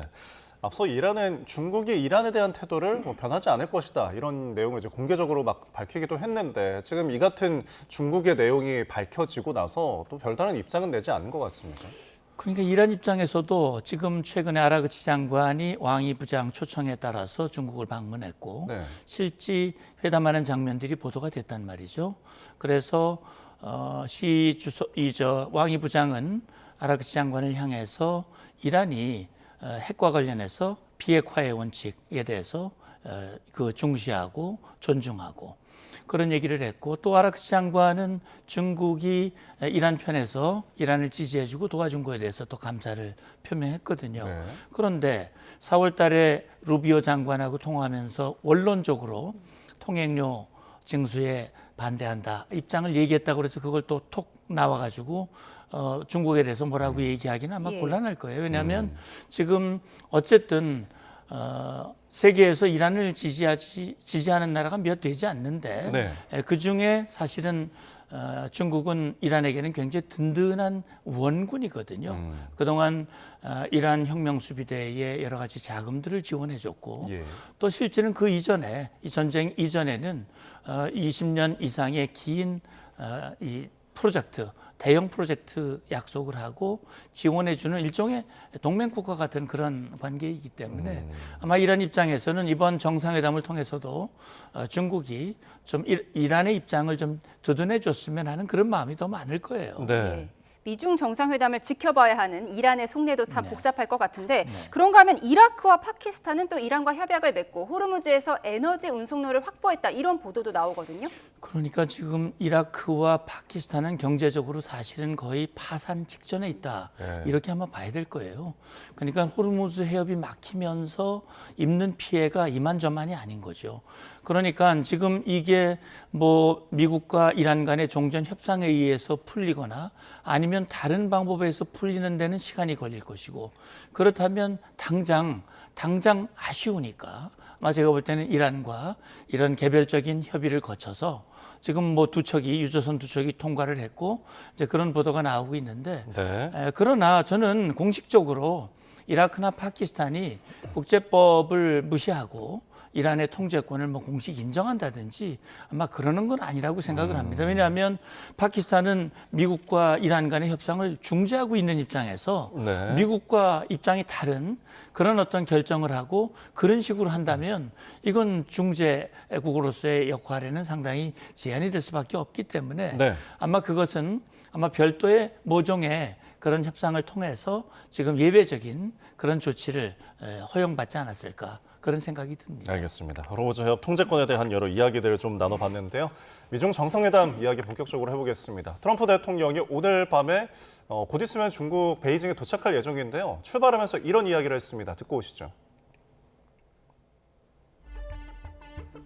We're going to be talking with President Xi about a lot of different things. I would say more than anything else will be trade. Do you think President Xi can help and contribute to a deal with Iran? He could. I mean, it might be. Yeah. I don't think we need any help with Iran, to be honest with you. They're defeated militarily, and they'll either do the right thing or we'll finish the job. 네, 중국의 도움은 필요 없다라고 먼저 선언한 트럼프 대통령인데 워낙 말이 오락가락해서요. 정말 도움이 필요 없을까요? 아니요. 근데 앞에서 그런 얘기를 했거든요. 가능성이 있다. 그럴 수도 있다 얘기를 했거든요. 다시 말하면 마음으로는 중국이 도와주면 땡큐야. 고마운 일이야. 그러나 내가 아쉽게 중국에게 뭐 이걸 좀 도와주라고 그렇게 머리를 숙이는 것은 본인이 무역 문제라든지 여러 가지 중국과 타결해야 할 일들이 많은데 도움을 받으면 도움을 줘야 되는 것이고 그런 부분에서 협상력이 약화되는 것은 경계하는 겁니다. 그런데 어쨌든 이 호르무즈 해협 문제나 이란 문제는 이건 중국에게도 굉장히 중요한 문제거든요. 그렇기 때문에 이거는 뭐 미국을 위해서가 아니라 중국 자신을 위해서도 호르무즈 해협 문제가 풀려야 되거든요. 그래야 지금 미국이 역봉쇄를 통해서 중국으로 들어가는 기름을 막고 있고 또 그동안 중국과 뒷거래를 했던 기업들을 지금 3자 제재를 하고 있기 때문에 중국이 여기서 뭔가 자기들의 입장을 위해서 적극적인 태도를 취하는 것은 트럼프 대통령의 마음을 얻고 어쨌든 이번에 어렵게 지금 성사된 이 미중 정상회담에서 중국의 요구를 얻는 데서는 중국도 좀 필요하다고 봅니다. 예, 그러니까 중국이 도와주면 땡큐지만 안 도와줘도 it's okay라는 게 이제 트럼프의 생각이다 이렇게 분석을 해주셨는데 이란은 중국에 우리 입장 좀 대변해달라 이렇게 부탁을 했다는 거예요? 예, 그러니까요. 지금 이란이 트럼프 대통령에게 이제 답신을 보냈잖아요. 근데 저는요, 글쎄 무슨 마음으로 그런 답신을 보냈는지 모르겠어요. 그러니까 이란이 그렇게 보내면 트럼프가 받을 거라고 생각을 하고 그런 대답을 보냈을까? 저는 아니라고 생각을 해요. 그래서 저는 그게 좀 부정적으로 생각하면 이란이 트럼프 대통령에게 당신 물 먹어, 당신 그런 식으로 뭐 곧 될 것 같이 얘기해? 어림도 없는 얘기야. 그렇게 하면서 트럼프 망신 주기 하려고 그런 것이 아닌가. 그런데 트럼프 대통령의 반응은 굉장히 강렬했잖아요. 굉장히 분노를 했고 이제 휴전 가능성은 1%밖에 안 남았다. 강력한 군사작전의 재개 가능성을 지금 얘기를 하고 있으니까 괜히 이거 벌칙 건드린 거 아니야? 이거 큰일 났네. 중국 보고 중국 당신들이 좀 풀어서 왜냐하면 제가 볼 때는 이란 문제 얘기 안 할 수가 없을 거거든요. 왜냐하면 아라크 장관이 갔고 왕이 부장이 만났기 때문에 어쨌든 시진핑 주석도 왕이 부장으로부터 보고를 받았을 것이고 그렇다면 지금 이 문제 해결을 위해서는 미국이 너무 그렇게 화를 내지 말고 조금 톤 다운을 해서 좀 이게 설득을 하면 풀릴 수도 있으니 너무 그렇게 가지 마시오. 그 이란이 말은 그렇게 했지만 아마 들을 거예요. 뭐 이런 식으로 뭔가 좀 중재 역할을 해주기를 바라는 이란의 마음이 있을 거예요. 왜냐하면 괜히 트럼프 대통령을 화나게 만들어서 결과적으로 자기들이 원하지 않는 결과를 얻는 것은 사실은 그들도 원하지 않는 거거든요. 그렇습니다. 그런 차원에서 봤을 때 만약에 이란이 중국에게 그런 요청, 전화를 걸었다고 얘기하는데 그런 것이었다면 제가 볼 때는 아마 그런 마음이 아닐까라는 상상을 해봅니다. 예, 간절함이 조금 눈여겨 보이는 부분이었다. 워낙 이란과의 이해관계가 얽혀 있으니까 말씀하신 것처럼 그 의제들도 다뤄지겠지만 사실 미국과 중국 서로 간의 의제들이 굉장히 많잖아요. 그렇죠. 뭐 가장 먼저 어떤 것들을 좀 다룰까요? 지금 트럼프 대통령이 제일 원하는 것은 무역 문제라고 얘기를 했거든요. 그러니까 트럼프 대통령의 그 바람은 그런 거죠. 그동안 미국이 중국의 부흥을 도왔죠. 왜냐하면 중국을 키워서 러시아를 견제하는 것, 소련을 견제하는 것이었죠. 성공했죠. 소련이 무너지고 공산주의가 이제 패배를 했습니다. 그것까지는 성공을 했는데 중국이 너무 커버렸거든요. 그리고 2012년 시지속이 취임한 이후에 결국은 미국과 신형 대국 관계, 이제는 중국과 미국은 대등한 관계다. 우리의 역량을 인정해라. 그러면서 소위 말하는 중화 중심의 세계 질서, 이걸 얘기를 하고 있거든요. 그러니까 당시 오바마 정부였지만 이거 안 되겠다. 유럽 중심의 이 전략을 중국을 견제하는 이 전략으로 바뀌었어요. 근데 어쨌든 뭐 길지만은 지금 트럼프 대통령이 원하는 거는 그동안 중국이 이 미국의 기업이라든지 그 뭐 관세, 이 세금이라든지 이런 것들 해가지고 많이 경제적으로 많이 뜯어갔다. 이제는 이걸 좀 바로 잡아야 된다. 그래서 이제 그걸 대규모 관세를 매기고 그다음에 적어도 중국이 당분간 미국에게 도전하지 못하도록 신형 기술은 막아야 되겠다. 그래서 반도체라든지 이런 것들을 막는 데 중점을 두고 있고 펜타닐이라든지 중국이 미국에게 그동안 위해를 끼쳤던 이런 것들을 막아야 되겠다 하는 것이거든요. 뭐 지금 언론에서는 3B, 뭐 3T 이런 얘기들이 나오더라고요. 이게 3B는 이제 보잉, 항공기 파는 거이 돈이 되지 않습니까? 그리고 대두는 그 글자 그대로 이제 중간 선거를 앞두고 미국의 농민의 필요를 채워주는 거거든요. 그리고 쇠고기도 마찬가지입니다. 그러니까 중국이 굉장히 큰 시장이기 때문에 그런 부분에서 좀 풀고 많이 사주면 좋겠다. 이게 이제 트럼프 대통령이 원하는 것이고 또 중국은 중국대로 지금 대만 문제가 가장 큰 이슈죠. 대만에 대해서 트럼프 대통령이 좀 더 중국의 입장에 서서 좀 이해를 해줬으면 좋겠다라는 그런 것이고 지금 관세는 휴전입니다. 지금 휴전 상태인데 이걸 풀으려면 아마 이번 2박 3일 회담으로 이거 풀기는 어려울 것 같아요. 그래서 미국이 제시하는 게 무역 투자와 관련된 보드, 이 위원회를 만들자. 그래서 거기서 계속 협의를 해가면서 서로 간에 그런 그 맞는 부분에서 협의를 하자라는 그런 제안을 하는 것 같아요. 네. 그래서 다른 것들이 제대로 합의가 되지 않더라도 그런 보드, 위원회를 합의를 해서 위원회를 통해서 이 얽힌 문제들을 하나하나 풀어가기로 했다라고만 해도 회담의 성과는 있는 거거든요. 이제 그런 것들을 얘기하는 것이고 어쨌든 뭐 중국 입장에선 이 반도체라든지 기술 통제하는 거에 대해서 우리는 히토리라고 하는 그건 무기를 가지고 있어.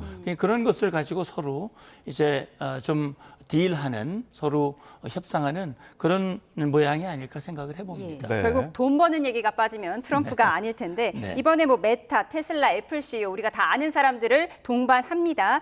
그리고 엔비디아 젠슨왕 CEO가 처음에 안 간다고 하더니 막판에 동행하기로 된 거예요. 이 부분이 좀 눈에 띄더라고요. 그래서요. 그게 트럼프 대통령이 깜빡 잊은 것인지 그건 잘 모르겠는데 아마 젠슨 황이 트럼프 대통령의 생각과 다른 발언을 자꾸 해서 다시 말하면 중국을 너무 이렇게 무역 통제라고 그러면 미국 기업에 별로 도움이 되지 않는다라고 하는 것이 조금 거슬리게 해서 명단에 빠졌다가 빠졌다는 얘기가 막 나오니까 어떻게 된 거야 해서 지금 보도로는 알래스카에서 비행기가 잠시 멈췄다는 얘기거든요. 그리고 얼른 태워가지고 나중에 젠슨왕 뭐 우리 명단에 있는데 이제 그렇게 트럼프 대통령이 얘기를 하고 젠슨왕을 굉장히 띄우고 칭찬을 했거든요. 중국계 아닙니까 젠슨왕이? 그렇죠. 그렇기 때문에 저는 트럼프 대통령 입장에서는 말씀하신 대로 기업인 출신이고 경제 문제를 가장 우선으로 생각하는 대통령이기 때문에 이번 정상회담을 통해서 전시잖아요. 지금 미국은 전시이기 때문에 부인도 데려가지 않고 규모도 가급적인 축소했지만 이 CEO들은 많이 데려가거든요. 그래서 그런 부분들에 대해서 미국과 중국 간에 뭔가 성과를 거두기를 바라는 마음이고 젠슨 왕이 빠졌다가 다시 들어간 것도 그 연장선이 아닐까 생각을 합니다. 네, 과연 이 CEO들과 함께 얼마나 시장 개방을 이룰지 좀 주목이 되는데 그리고 이제 정부 인사들도 눈여겨보면은 눈에 띄는 점이 마코 루비오 국무장관이 함께 방문을 하는데 앞서서 중국의 그 입국 금지 상태였는데 한자를 바꿔가지고 입국을 했다고요. 이 부분이 좀 재밌는 것 같은데요. 네, 그렇죠. 그래서 저는 그 마코 루비오 장관이 상당히 반중 정서를 가지고 있는 분이거든요. 그러니까 2020년인가 아마 제 기억으로는 그때 당시에 중국의 인권 문제를 제기했거든요. 그래서 홍콩에 대한 탄압, 신장 위구르 강제 노동 이런 것들을 비판을 하면서 중국이 제재를 2번이나 제재를 했는데 중국의 제재가 대략 그런 겁니다. 본인과 가족의 중국 입국 금지 이런 거예요. 그러니까 아마 그 대상이 된 것 같아요. 그런데 국무장관이 어떤 사람입니까? 부통령 다음 3인자 아닙니까? 대통령과 동행하는 동행인인데 그 사람을 뺀다는 건 그건 말이 안 되는 거죠. 더군다나 국빈 방문 요청을 한 것인데 그러니까 제재의 대상이지만 본인의 제재를 풀지는 않으면서 들어오는 것을 허용하려면 결국은 아주 기상천외한 그런 방법, 한자의 이름을 좀 바꿔서 그렇게 해서 들어오게 하는 아주 중국다운 그런 모습을 지금 보는 것 같습니다. 네, 입국 제재 대상이었던 미국 국무장관의 한자 이름을 바꿔서 들어오게 하는 기상천외한 방법이었다 설명을 해주셨어요. 이제 미중 정상회담이 끝나면 그럼 이란 전쟁을 어떻게 할 것인가? 일각에서는 장대한 분노 작전이 이미 끝났다고 공식 발표를 했으니까 이름을 바꿔서 대형 망치라는 이름으로 또 군사 작전을 재개할 거다 이런 전망도 있어요. 그러니까 이제 트럼프 대통령으로서는 뭐 본인이 그 전쟁 권한법이라는 건 인정 않는다. 이제까지 뭐 지킨 대통령도 없다. 그렇게 말은 했지만 그러나 미국은 법치국가고 그 법을 완전히 무시할 수는 없는 거란 말이죠. 그러다 보니까 지금 장대한 분노라고 하는 것은 이미 끝났다. 마코 루비오 장관도 의회에 그렇게 보고를 했다고 그랬거든요. 그러면 그 작전은 끝났으니까 새로운 작전이 명명이 돼야 되는 거죠. 그런데 그 이름이 재밌습니다. 뭐 재밌다고 표현하면 적절치 않을 것 같습니다. 그 이름이 작년에 했던 게 한밤의 망치였거든요. 근데 한밤의 망치를 때리는데 이란이 반성을 안 하고 핵을 개발하고 그래서 상당히 화가 나가지고 장대한 분노를 일으켜서 한번 그 군사 작전을 하고 그리고 일단 마무리했지만 계속 협상을 통해서 휴전을 줬는데도 이 말을 안 듣고 이제 한 번 좀 따끔한 맛을 보여줘야겠다. 근데 작년에 한밤에 때린 것보다는 좀 커야 되겠다. 그러니까 대형 망치. 이런 이름으로 법도 어느 정도 지키면서 그러면서 이제 어떤 상징성도 높여서 트럼프 대통령 그런 얘기 했거든요. 2주간 작전할 수 있다. 그런 얘기를 했고 상당히 강한 모습, 그런 의지를 보여줬는데 저는 그런 생각을 해요. 그러니까 이게 시간을 주고 대화를 통해서 문제를 풀려고 했지만 지금 이란의 지금 태도를 봐서는 이건 현실적으로 어렵겠다. 그렇다면 한 번 더 강하게 조치를 하고 그렇게 해서 변하면 좋고 안 변하면 결국은 그걸로 땡 하고 끝내는 그런 방법도 지금 검토하고 있는 것 같습니다. 네. 그런데 정말 만에 하나 휴전이 깨지고 대형 망치 작전이 이뤄진다면은 이 여파가 주변국들로 좀 퍼질 수 있다 이런 관측들이 나오거든요. 지금 UAE가 좀 가장 먼저 타격 대상이 되는 것 같더라고요. 사실은 사우디나 UAE나 뭐 이런 나라들은 많이 참았죠. 그러니까 그들은 그동안 발전해왔던 그런 경제 이런 것들 또 앞으로 그것이 미칠 그런 영향들을 우려해서 사실은 군사력이 UAE나 사우디가 이란보다 못한 나라가 아니에요.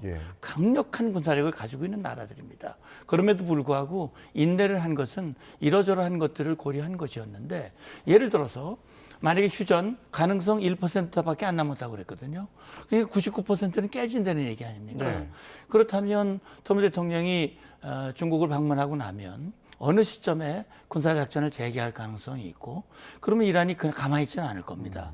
그럼 이란이 할 수 있는 게 뭡니까? 결국은 아랍에미레이트, 사우디, 카타르, 쿠웨이트, 걸프 국가들을 때릴 거예요. 거기에 에너지 시설이나 담수화 시설, 또 뭐 공항이라든지 민간 시설도 무차별적으로 때릴 가능성이 있습니다. 물론 미국이 군사작전을 재개할 때는 거기에 대한 방공망이라든지 안보 공약을 확고하게 하고 아마 시작을 할 겁니다. 그렇다 하더라도 그렇게 된다면 지금 이번에 우리 남호 작전에 대해서 우리는 특정을 안 했는데 UAE는 이란을 콕 집어가지고 규탄을 했거든요. 그만큼 굉장히 강경합니다. 그러니까 뭐 일각에서는 UAE라든지 이런 걸프 국가가 이란을 공식 선전포고는 안 하고 때렸다는 그런 말들도 있는데 제가 볼 때는 그럴 가능성도 배제할 수는 없는데 아마도 그것은 아마 지금 사우디나 UAE가 그런 상황들을 분주히 지금 보면서 어떻게 하는 것이 이 상황을 빨리 마무리하는 데 도움이 될지를 판단할 거라고 봅니다. 남우호 이야기를 하셔서요. 지금 남우호 피격 원인에 대해서 지금 조사가 진행 중인데 조현 외교부 장관은 이란에 민병대도 있다. 그러니까 민병대 소행일 수도 있다라고 했고 미성락 실장이 조금 전에 드론으로 단정 지을 수 없다라고 밝혔거든요. 지금 조사 과정은 어떻게 보십니까? 조사는 이제 그 엔진의 이 잔해 부분들을 수거해가지고 외교 횡령으로 오니까 아마 곧 착수가 될 거예요. 그러면 군사 전문가가 보면 이게 어떤 것인지 어떤 방향에서 어떻게 공격을 했는지를 이제 볼 수 있고요. 지금 우리 정부가 굉장히 신중하게 이란을 특정하지는 않았지만 누가 봐도 이건 이란의 소행은 뭐 확실하거든요. 근데 우리 이제 정부로서는 그것이 미칠 여러 가지 이제 그 파장 이런 것들을 고려하고 있다고 저는 생각을 하는데 저는 그렇게 생각을 합니다. 민병대, 이란의 민병대가 공격했다 하더라도 그 책임을 면할 수 없습니다. 왜냐하면 우리 정부도 말이죠.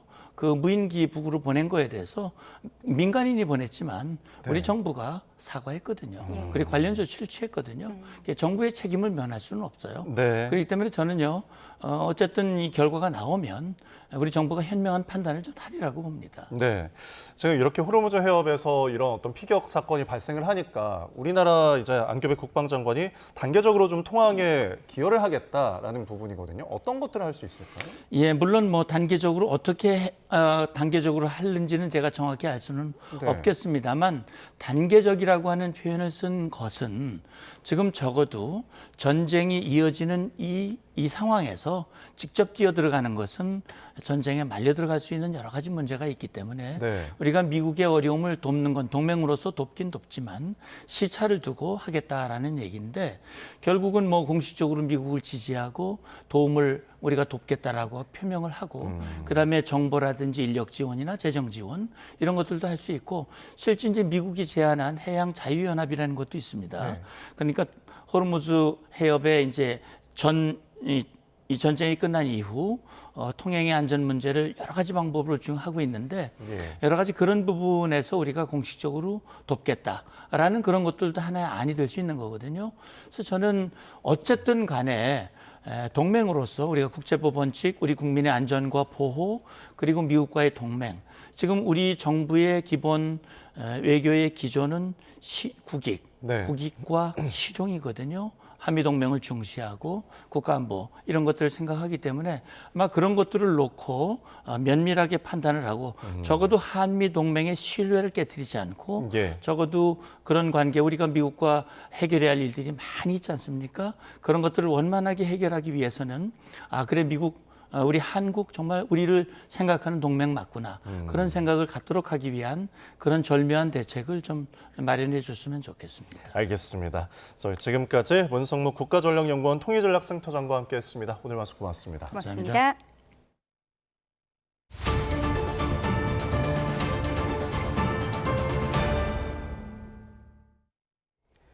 경북 청송군 주황산 국립공원에서 등산하다가 숨진 초등학생에 대한 부검이 이루어집니다. 네, 경찰은 1차 검시 결과 범죄 혐의점은 확인되지 않았지만 부검을 통해 정확한 사망 원인을 밝힌다는 방침입니다. 취재기자 연결해 보겠습니다.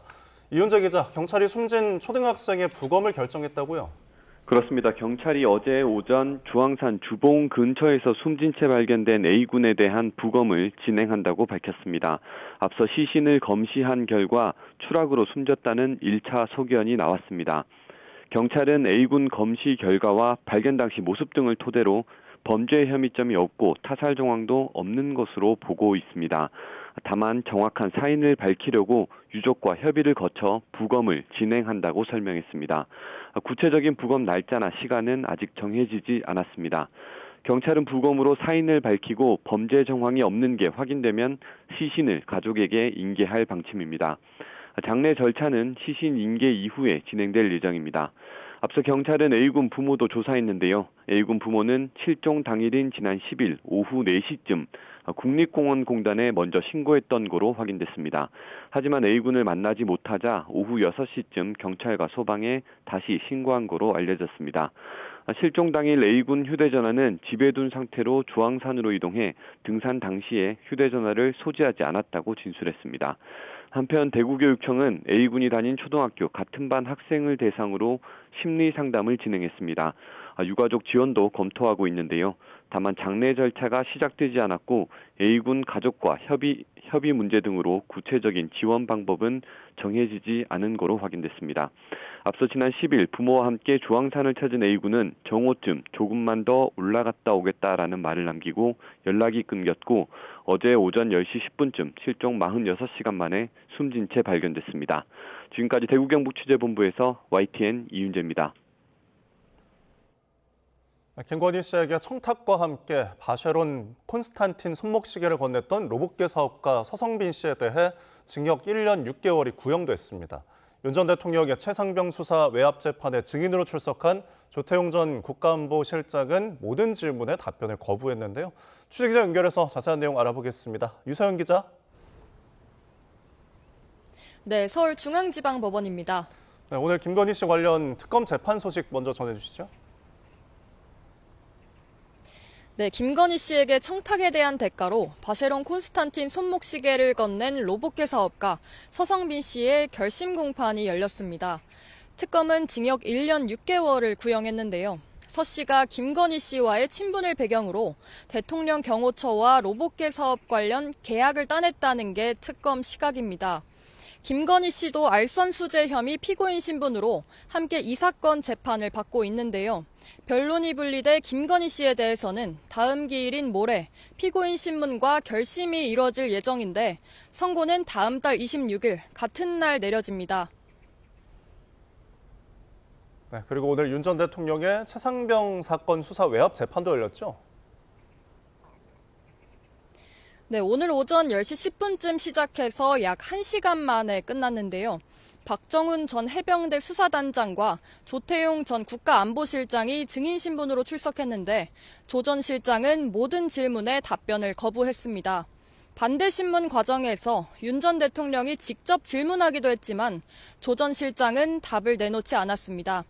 내일 오전 10시에는 윤 전 대통령의 내란 우두머리 사건 항소심 첫 공판기일이 잡혀 있는데요. 서울고등법원은 재판 중계를 오늘 허가했습니다. 네, 오늘 열린 다른 3대 특검 재판들도 정리해 주시죠.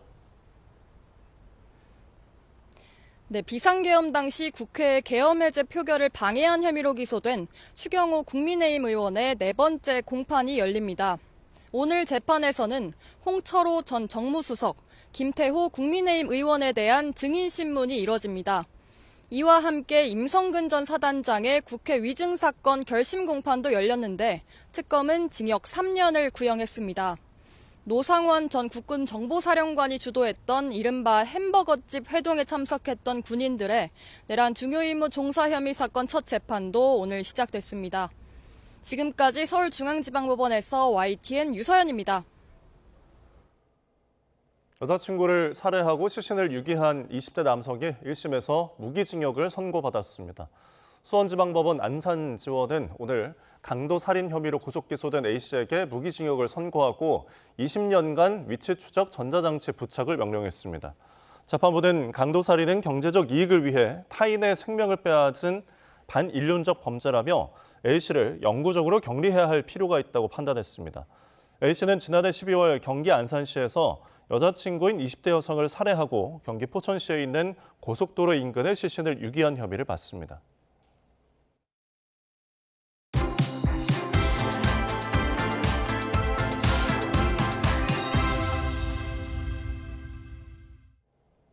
네, 6.3 지방선거를 앞두고 유권자들의 목소리를 듣는 민심 똑똑 시리즈, 이번엔 대구로 가보겠습니다. 보수의 아성으로 불리지만 요즘 분위기는 심상치 않다는데요. 박정현 기자가 다녀왔습니다.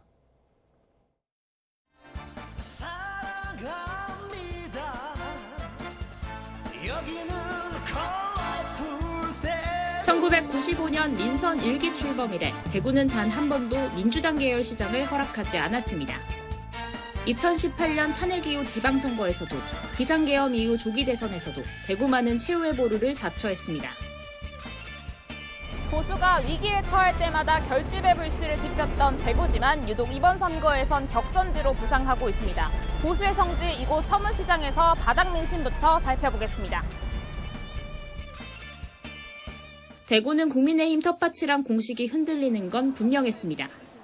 국민의힘 찍으려고 하는 사람 별로 없더라고. 맺고 끊고 이런 게 없어. 이재명 대통령 욕하고 하는 사람 없잖아. 다만 여권의 공소취소 특검 추진 이후 실제 보수 결집의 흐름도 확인할 수 있었습니다. 어떨 때는 짜증이 나고 막 서로도 안 하나 싶은데 국민의힘을 보시면 조금 살아나는 기분이 좀 있어 보이고. 내가 선거에 들어가면은 그래도 국민의 교경을 찍지 싶습니다.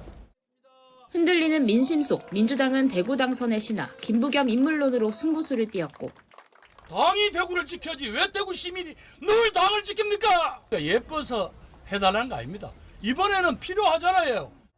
국민의힘은 컷오프 내용을 딛고 경제부총리 출신 추경호 후보에게 공천장을 안겼습니다.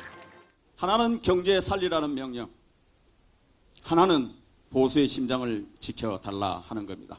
대한민국을 구해낸 곳이 바로 대구입니다. 후보들에 대한 평가는 어떨까? 민주당 소속이지만 김 후보 인물 자체는 인정하는 분위기입니다.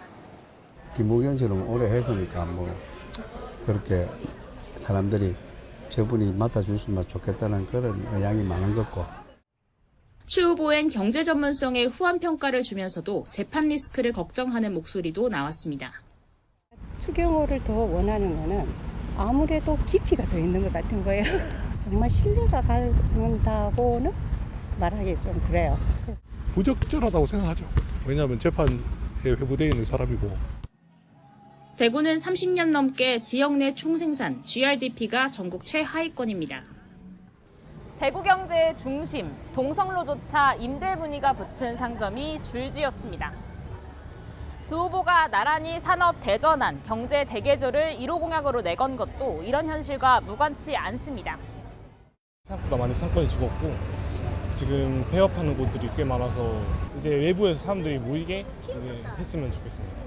아직 취업 못한 친구들이 많은데 조금 큰 기업들이나 다양한 일자리가 많이 생겨날 수 있도록 해주셨습니다. 아이들에게 앞으로 삶에 도움이 되는 그런 후보를 뽑을 것 같습니다. 네. 보수의 심장을 지키려는 결집의 방파제냐, 변화를 갈망하는 균열의 파도냐, 이제는 민심의 선택만이 남았습니다. YTN 박정현입니다.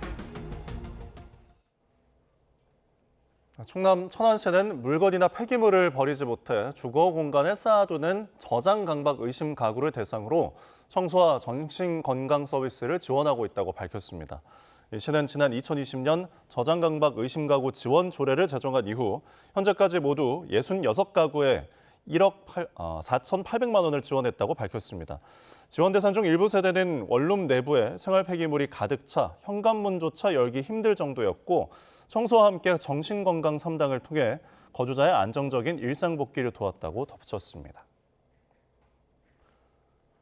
서울 동부지방검찰청은 지난달 29일 처음 보는 여성을 넘어뜨려 다치게 한 혐의를 받는 30대 남성 A씨를 기소했다고 밝혔습니다. A씨는 지난 1월 13일 서울 강동구 길거리에서 길을 걷던 피해 여성을 뒤따라 달려가 어깨와 팔로 밀어 넘어뜨려 전치 6주의 골절상을 입게 한 혐의를 받고 있습니다.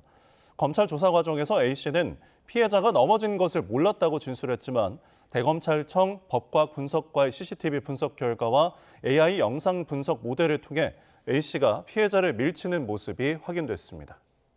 오늘은 맑은 하늘이 드러나며 초여름 날씨를 보였는데요. 내일부터는 본격적인 여름 더위가 찾아오겠습니다.